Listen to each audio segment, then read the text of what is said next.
ওই কি হয়েছে আপনার ওরকম করছেন কেন? আর বললেন না ভাই, আমার পেটের মধ্যে মেলা সমস্যা ভাই। ডাক্তার সাহেব আছে নাকি ভিতরে? ডাক্তার সাহেব আছে কিন্তু মিটিং এ আছে। কি হয়েছে আপনার, কি বলেন? আপনাকে বললে তো কাজ হয়ে যায় তো ভাই, কিন্তু আপনি সমস্যার সমাধান হয়ে যাবে। ডাক্তার সাহেবের ওয়েব চেম্বারটা তাড়াতাড়ি খুলে দেন, আমার ইমার্জেন্সি যাওয়া লাগবে ডাক্তার সাহেবের সাথে। ভাই তাড়াতাড়ি গেটটা খুলে দেন। অবস্থা মনে হয় গুরুতর। আচ্ছা আসেন, তাড়াতাড়ি আসেন। ডাক্তার সাহেব,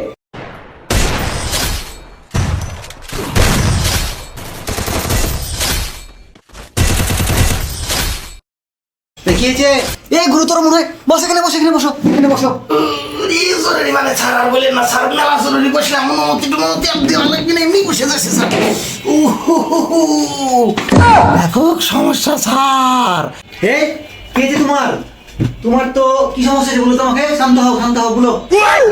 শান্ত হওয়ার তো কোশ্চেন স্যার, কিন্তু কি মুহূর্তে কি শান্ত হওয়া যায়? বিরাট সমস্যা পড়ে গেছে স্যার। এই সমস্যা মনে হয় আর সমাধান হওয়ার নয়। বহু জায়গায় ট্রাই করিলাম, কিন্তু আপনার কাছে না এসে আমি শুনিলাম বাজারের মধ্যে নাকি সর্বোচ্চ মাল্টিপল রোগের ডাক্তার এই একমাত্র আপনি। এই সমস্যাটা আপনি সমাধান করতে পারবেন স্যার, তাড়াতাড়ি সমাধান করিয়ে দেন। হ্যাঁ, সবই তো বুঝলাম, মাল্টি রোগের চিকিৎসক আমি, কিন্তু হয়েছে কি তোমার সেটা তো বলো তুমি, নাহলে বুঝবো কি করে? স্যার আমি তো মনে করেন ওই ছোটবেলা শুনেছি, ওই দাদা দাদি মায়েরা বলেছে ওই যে খেজুরের আটি আর ওই বড়ের আটি খেলে নাকি পেটের মধ্যে থেকে গাছ বের হইতো স্যার। তা আমি তো আরেকটা বড় কাণ্ড বাধা হেলা দিছি স্যার। এই পেটের মধ্যে না 5 টাকার কয়েন ঢুকে গেছে স্যার, এটা তাড়াতাড়ি বের করার ব্যবস্থা করেন স্যার। এরকম সমস্যা নাকি? এলো তুমি 5 টাকা লাও, 5 টাকা দিয়ে যাও, যাও। স্যারও 5 টাকা নিয়ে আমার কোনো লাভ হবে না স্যার, ওই টাকাটা বের করার ব্যবস্থা করে দেন স্যার। আরে কি বলো তুমি? বাইর করতে মানে বড়োর আটি খেয়ে যদি গাছ হয়, তাহলে কয়েন টাকা যদি ভিকা যায় পেটে, তো ব্যাংক খেয়ে বের হবে, চিন্তাই নাই। কিন্তু কোটিপতি জমাও, জমাও, বেশি বেশি করে জমাও। তুই কি পুরুষ নাকি একটা ভেড়া? এটা কোনো কথা কইলেন স্যার? এটা কোনো কথা? এই 5 টাকা দিয়ে কি আমার পুরো একটা ব্যাংক হয়ে যাবে না?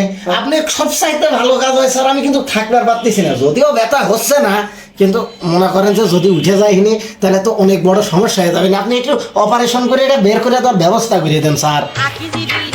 শোনো, তোমাকে আমি একটা ভালো পরামর্শ দিই। যেহেতু তুমি মাল্টি রোগ চিকিৎসকের কাছে এসছো, এটা 5 টাকার কয়েন, তাই না? এটা তোমার প্যাকেটে ঢুকে গেছে, ভিতরে থাক। আর তুমি যদি বের করতে চাও, তাহলে এই 5 টাকা বের করতে মোটামুটি অ্যানেস্থেশিয়া, ওটি চার্জ, হ্যান ত্যান মিলিয়ে 20-25 হাজার টাকা খরচ হবে। তো 5 টাকার লেগে দরকার 20-25 হাজার টাকা খরচ করে তুমি আরো 5 টাকা লাও, দিয়ে কিছু খেয়ে লাও। যাও, তোমাকে আর অপারেশন করতে হবে না, ও কিছু হবে না, যাও।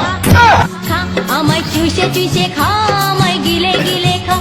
আমার রডে বসিয়ে বেল বাজাবো, ও তুই হেলান দিবি। এটা কোনো কথা কইলেন স্যার? এই 5টা টাকা বলেন কি? এই 5টা টাকার কয়েন আমার পেটের মধ্যে থেকে বাইর করতে আপনার অ্যানেস্থেশিয়া, ওটি চার্জ, ওষুধপত্র, ডাক্তার ফি মি দিয়ে 20,000। উরে সর্বনাশা কথা! 5 টাকা বার করতে আমার 20,000 টাকা। मैं गाली नहीं दे सकता। नहीं गाली नहीं दे। তারপরেও স্যার আপনি একটা ব্যবস্থা করে দেন। গরিব শরীফ মানুষ, যত অল্পের মধ্যে বের করা যায় স্যার, আপনি একটু ব্যবস্থা করে দেন না স্যার। এই তো দেখি রাস্তার ফকির। হ্যাঁ, আমি মাল্টি রোগ চিকিৎসক, আমার কাছে 200-500-1000-1200 এরকম কাজ হয় না। কাজ হইলে 20,000-এর উপরে। তুমি যদি ফকির হও, ফকরান্তিগিরি করো, তুমি আমার অ্যাটেন্ডেন্টের সাথে দেখা করো। আইলে তুই এখন যা ডাক্তার।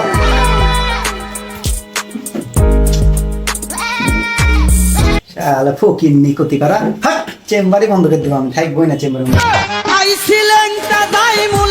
স্যার আপনি না হয় মাল্টি রোগ বিশেষজ্ঞ ডাক্তার, কিন্তু আপনার এই অ্যাটেন্ডেন্টের টাক মাথা ও কি করবি নি? শুনো, বাবা, আমি যদি মাল্টি রোগ চিকিৎসা হই না, তাও 2-1 রোগের চিকিৎসা করতে পারে। ঠিক আছে, অত তুমি প্যারালিও না, তুমি যাও। তোমার পিছন দিয়ে আনিমা দিয়ে এমন হাগানা হাগাবে, এমন হাগানা হাগাবে, 5 টাকার কয়েন টাং করে বার হয়ে যাবে, তুমি দেখতে পাবা। হাই রে 5 টাকা রে, তো খাওয়ার জন্য আজকাল ফিড অ্যানিমা দিয়ে 500 দিয়েও বের করা লাগতেছে। যাক, অবশেষে মাল্টি রোগ বিশেষজ্ঞ ডাক্তার, কিন্তু আপনি কঠিন একটা কথা বলেছেন। এই কাটা ছিঁড়া করতে কি ভালো লাগে এই বয়সে? যাক, তো ঠিক আছে ডাক্তার সাহেব, আসি। আসসালামু আলাইকুম। দেই আর ফিরে ফিরে টাকাটা দিলে কোথায়? তুই ফিরে যা। স্যার আপনি তো কিছু করলেনই না, এই যে আর কি এর ফিস দিব স্যার?